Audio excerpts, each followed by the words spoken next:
சரி, தொடர்ந்து பேசலாம். தற்போது சிதம்பரம் தொகுதியில் வாக்கு எண்ணிக்கை பணி மிகவும் மந்தமாக நடைபெற்று வருவதான அண்மை தகவல் கிடைத்திருக்கிறது.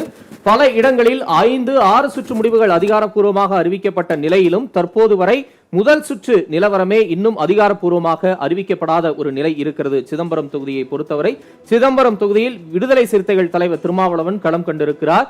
அதிமுக சார்பில் சந்திரகாசன், பாஜக வேட்பாளராக கார்த்தியாயினி களம் கண்டிருக்கக்கூடிய நிலையில் தற்போது சிதம்பரம் தொகுதியில் வாக்கு எண்ணிக்கை பணி மிகவும் மந்தமாக நடைபெற்று வருகிறது. இன்னும் முதல் சுற்று முடிவுகளே அதிகாரப்பூர்வமாக அறிவிக்கப்படாத ஒரு நிலை இருப்பதை அண்மை செய்தியாக நாம் பார்த்துக் கொண்டிருக்கிறோம். மற்ற இடங்களில் பொதுவாக 5, 6 சுற்றுகள் நிறைவடைந்து அதிகாரப்பூர்வ அறிவிப்பை வெளியான நிலையில் இன்னும் சிதம்பரம் தொகுதியில் முதல் சுற்று வாக்குப்பதிவு இன்னும் அறிவிக்கப்படவில்லை என்ற அண்மை தகவல் கிடைத்திருக்கிறது.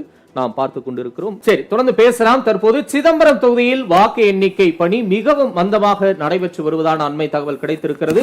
பல இடங்களில் 5, 6 சுற்று முடிவுகள் அதிகாரப்பூர்வமாக அறிவிக்கப்பட்ட நிலையிலும் தற்போது வரை முதல் சுற்று நிலவரமே இன்னும் அதிகாரப்பூர்வமாக அறிவிக்கப்படாத ஒரு நிலை இருக்கிறது. சிதம்பரம் தொகுதியை பொறுத்தவரை சிதம்பரம் தொகுதியில் விடுதலை சிறுத்தைகள் தலைவர் திருமாவளவன் களம் கண்டிருக்கிறார்.